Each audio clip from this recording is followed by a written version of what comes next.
CJI ने कहा है कि पहलवानों को सुरक्षा दी जाए। पहलवानों की याचिका पर सुनवाई जारी है और इस बीच चीफ जस्टिस ऑफ इंडिया की तरफ से यह बात निकलकर सामने आई है कि पहलवानों को सुरक्षा दी जाए। महिला पहलवानों को सुरक्षा मिले, कपिल सिब्बल ने भी ये बात उठाई। प्रभाकर मिश्रा के पास एक बार फिर से हम रुख करेंगे। प्रभाकर, देखिए, सबसे पहले जब सॉलिसिटर जनरल ने कहा, जिस तरह से उन्होंने अपनी बातें रखी हैं, कहा है कि ये मामला कुछ और भी हो सकता है, कई और तथ्य निकलकर सामने आ सकते हैं, तो ये साफ साफ जाहिर हो रहा है ये मामला जितना संवेदनशील है उतना ही ज्यादा संगीन भी हो सकता है। इस बीच देखिए, सीजेआई की तरफ से ये कह दिया गया है कि पहलवानों को सुरक्षा दी जाए। जो शिकायतकर्ता पहलवान है उनकी सुरक्षा की बात की जा रही है या फिर खासतौर पर वो जो मुख्य चेहरे हैं जंतर मंतर पर डटे हुए, उनके बारे में भी बातचीत है?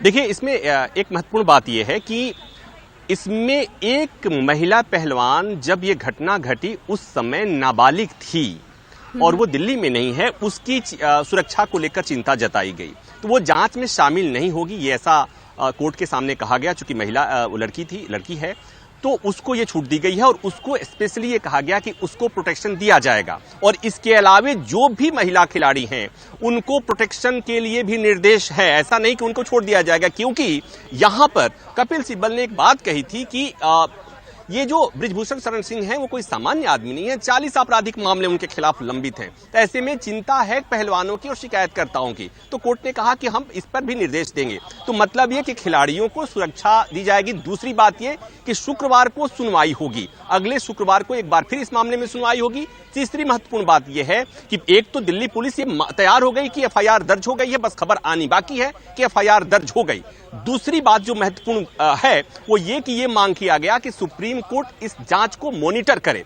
कोर्ट ने कहा कि एक तो पहली बात कि आपकी इस याचिका में इस तरह की कोई मांग नहीं की गई थी।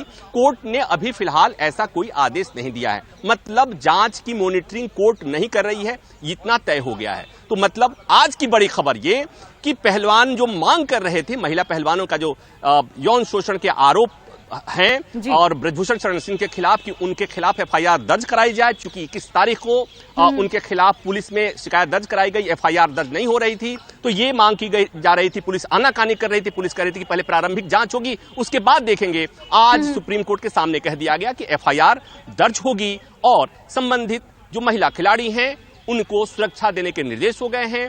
शुक्रवार को एक बार फिर सुप्रीम कोर्ट इस मामले में सुनवाई करेगा। दूसरी महत्वपूर्ण बात यह कि अब यह देखना होगा कि जो महिला खिलाड़ी या जो पहलवान जंतर मंतर पर बैठे हैं, क्या इस एफआईआर दर्ज होने के बाद वो अपना आंदोलन और धरना प्रदर्शन वापस ले लेते हैं या अपना धरना प्रदर्शन ये कहकर के जारी रखते हैं कि पहले गिरफ्तारी होगी, बृजभूषण शरण सिंह की गिरफ्तारी का इंतजार करेंगे, और या वो ये भी मांग कर सकते हैं कि उन्हें कुश्ती फेडरेशन के अध्यक्ष पद से हटाया जाए। तो ये तमाम चीजें देखने की बात होगी। हम लगातार सुन रहे हैं कि पहलवान लगातार कह रहे हैं कि जब तक उन्हें इंसाफ नहीं मिलता, न्याय नहीं मिलता, तब तक वो हटेंगे नहीं, जंतर मंतर से डटे रहेंगे। इस बीच ऋषिकेश, हमारे दूसरे सहयोगी भी जुड़ गए हैं बृजभूषण शरण सिंह के घर से, उनका हम रुख कर लेते हैं।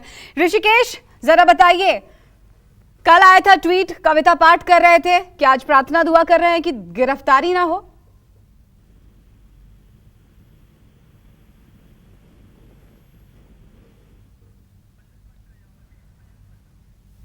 लौटेंगे दोबारा हम पल्लवी का रुख कर लेते हैं। ऋषिकेश से संपर्क नहीं हो पाया। पल्लवी, जाहिर सी बात है आप भी रिएक्शन के लिए वैसे ही बेताब होंगी वहां पर कि जल्द से जल्द पहलवानों का रिएक्शन मिले कि अदालत ने जो कहा है उस पर उनका क्या रुख रहता है। अभी आप बात कर रही थी कि अगर आज एफआईआर होती है, वो भी पॉस्को एक्ट के तहत होती है, तो गिरफ्तारी की तलवार भी लटकने लगेगी बृजभूषण पर।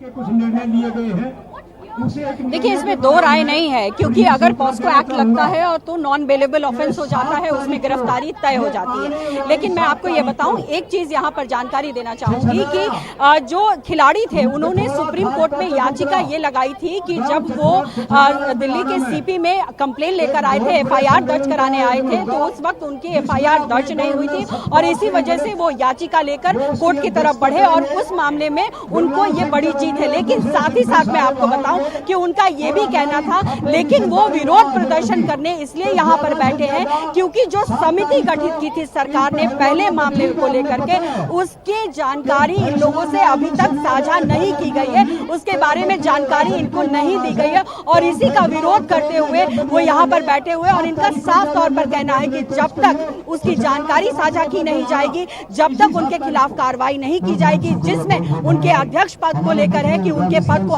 से उनको हटाया जाए, उनको अरेस्ट किया जाए, तब तक वो लोग मांग से अपने यहाँ पर डटे रहेंगे, अपने मांगों को लेकर हटेंगे नहीं। और लेकिन ये भी साथ में है कि जिस तरीके से कोर्ट में आज ये पूरा मामला सामने आया और जिस तरीके से एफआईआर दर्ज होने की बात हुई है, तो एक कहीं ना कहीं इनको बल मिला है और जाहिर तौर पर इससे खुशी भी होगी, क्योंकि जिस तरीके से हम लगातार देख रहे थे कि इनको समर्थन मिल रहा था, हालांकि शुरुआती दौर में उस तरीके का समर्थन नहीं दिखा, लेकिन जैसे जैसे समय बीता है वैसे वैसे समर्थन मिलता गया। जैसे कल खबर आ रही है कि अरविंद केजरीवाल पहुंचेंगे, आज भी जहाँ मौजूद है, आपके पीछे काफी भीड़ भी है, जाहिर सी बात है मीडिया का भी जमावड़ा है, लेकिन इस प्रदर्शन के समर्थन में भी काफी लोग हैं, वहां के विजुअल्स भी आप साथ साथ दिखाते रहे।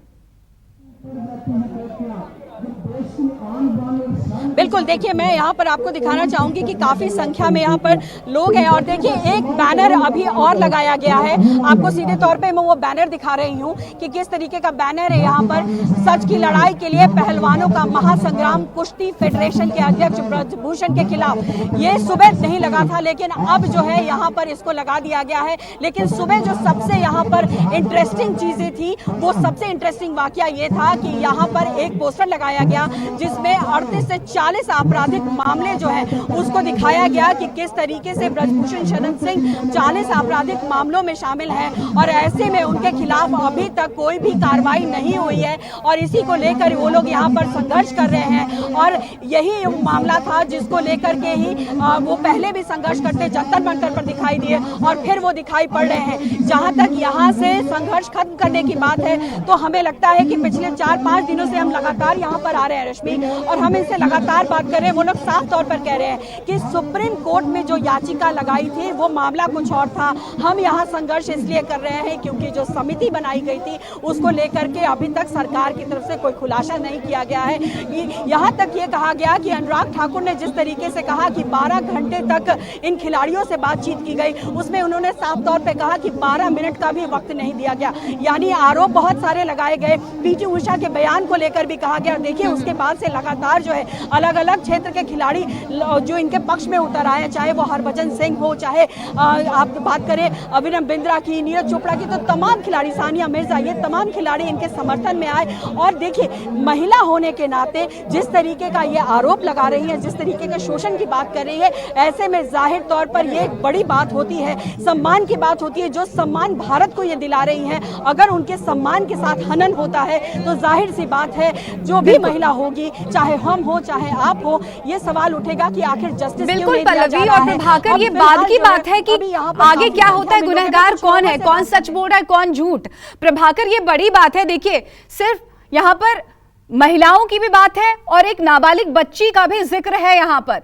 जाहिर तौर पर ये खिलाड़ी जब अंतर्राष्ट्रीय स्तर पर गोल्ड मेडल लेकर के आते हैं तो हम बड़ी शान से कहते हैं भारत की बेटियां हैं ये, और जब यही भारत की बेटियां कोई इल्जाम लगाती है, आरोप लेकर आती है, उनके साथ कोई दिक्कत है, परेशानी है, इस तरह के एलिगेशन लेकर के आती है, तो बहुत ही इनसेंसिटिव रवैया देखने को मिला है दिल्ली पुलिस का।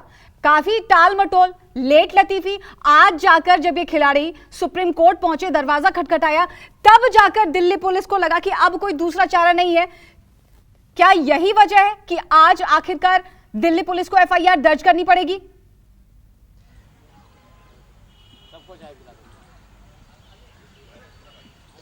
देखिए देश का कानून जो कहता है वो कहता है कि संज्ञेय अपराध के मामले में, कॉग्निजेबल ऑफेंसेस के मामले में पुलिस के पास अगर शिकायतकर्ता जाता है या जाती है तो पुलिस को एफआईआर दर्ज करना होता है। और यहां पर पुलिस के पास अगर 21 तारीख को महिला खिलाड़ी, महिलाओं का मामला है और गई और उसके बावजूद भी एफआईआर दर्ज नहीं हुआ। दूसरा एक और मसला पॉक्सो से जुड़ा हुआ, बच्चों से जुड़ा हुआ, बच्चों का यौन शोषण अगर हुआ है, पॉक्सो का मामला है, यहां पर तो पुलिस के लिए एफआईआर नहीं दर्ज करने का कोई विकल्प ही नहीं होता है।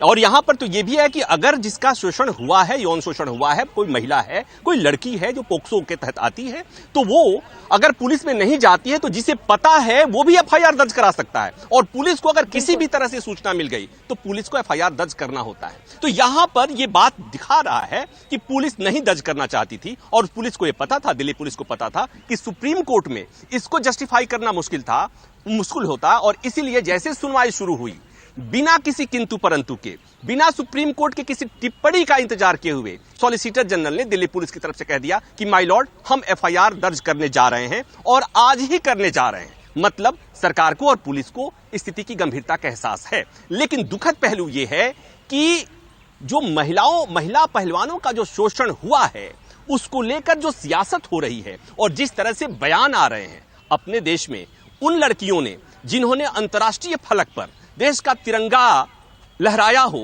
उन पर सवाल खड़ा किया जा रहा है। उन्हें सियासत में घसीटने की कोशिश हो रही है। पीटी उषा देश को बड़ी चर्चित और बहुत प्रतिष्ठित कद्दावर खिलाड़ी हैं।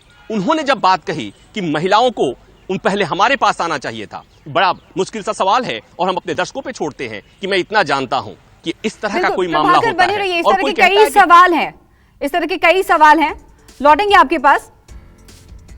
देखिए, बार बार हम बिग ब्रेकिंग भी दिखा रहे हैं अपने दर्शकों को। इस बीच हमारे सहयोगी ब्रजभूषण के घर से जुड़ गए हैं ऋषिकेश। ब्रजभूषण के घर के बाहर आप मौजूद हैं। देखिए, किसी भी वक्त एफआईआर दर्ज हो सकती है और अगर पॉस्को एक्ट के तहत एफआईआर दर्ज होती है तो वहां की तस्वीरें कुछ और नजर आएंगी। क्या कुछ अपडेट्स है आपके पास?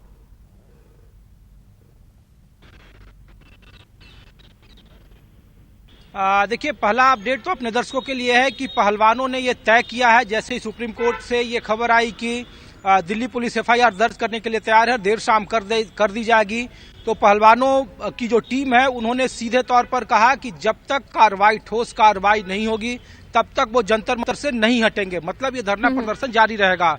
दूसरी तस्वीर मैं आपको दिखा रहा हूँ, कैसरगंज से जो ब्रजभूषण शरण सिंह है, 21 अशोका रोड उनका नंबर है, और ये देखिए यहाँ पे सन्नाटा पसरा है। आमतौर पर जब आप आएंगे यहाँ पे तो लोगों की तादाद रहती है। उत्तर प्रदेश के बहुत सारे ऐसे जिले हैं जहाँ से कोई न कोई इनसे मिलने आता रहता है। लेकिन अभी फिलहाल जो जानकारी मिल रही है, ब्रजभूषण शरण सिंह दिल्ली में मौजूद हैं और अभी वो घर पे नहीं। हम कोशिश करेंगे आपके पास ऋषिकेश। एक और बड़ी खबर अपने दर्शकों को बता दें, आपके वरिष्ठ नेता जंतर मंतर